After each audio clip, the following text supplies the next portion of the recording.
Sorry guys, hindi ko na naman nakita. Maabusin ko na to. Ma, hindi ako. Ano? Ako hindi ko alam. Kain na kayo, alam niyo? Okay. Huwag ka na magtanga-tangaan, naiinis ako. Nasa North Korea ka. Public figure ka. Pag napag ka lang totoo sa public, anong sasabihin mo? Aksidente yun? Wala akong maalala. Pwede ka magpalusot. Pero walang maniniwala sa'yo. Hindi ko maintindihan ang ibig mong Sorry. sabihin. Sa madaling salita ganito. Game over na. At minana mo na ang posisyon ni Daddy. Tandaan mo, ako na ang bagong CEO ng Queens, kaya wag mo ko niloloko. Sorry na, nagpa-stop ako kakakaan. Kasi umuulan dito sa amin eh. Ano, bumigla. Alam mo, madali na lang magpalibig ng buhay ngayon. Nagulat Isang ako. tandaan mo. Naiintindihan mo ba ako? Marami akong pwedeng gawin sa'yo para hindi ka na makapaglakad ng kaso ulit. O makapagyabang. Kuya, hindi ko pa rin maintindihan kung anong ibig mong sabihin.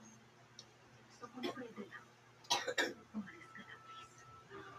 So talaga magtatanga-tangaan ka lang pala.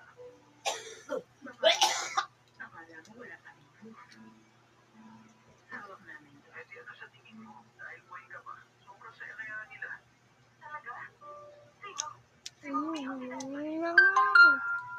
Parents mo, pati mga kuya mo. Sobrang saya talaga nila. Kapatayin mo talaga. Marami pa kami ibang voice recordings. May photos din. Maraming ebidensya. Sarap. Okay. So ayon sa kwento niyo, nasa North Korea ako kasama si Go Sung Jun. At kayong dalawa, alam niyo na noon pa rin yung totoo.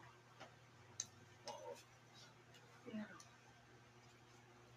never niyong naisip na iligtas ako, di ba? Ano? Gusto niyo ba doon na lang ako habang buhay? O baka, gusto niyo kong mamatay? Kumihira ka talaga, oh. Ba't ganyan ka magsalita? Pinlaan namin arrest yung pamalaan. Kaya lang kasi, magiging malaking gulo yun.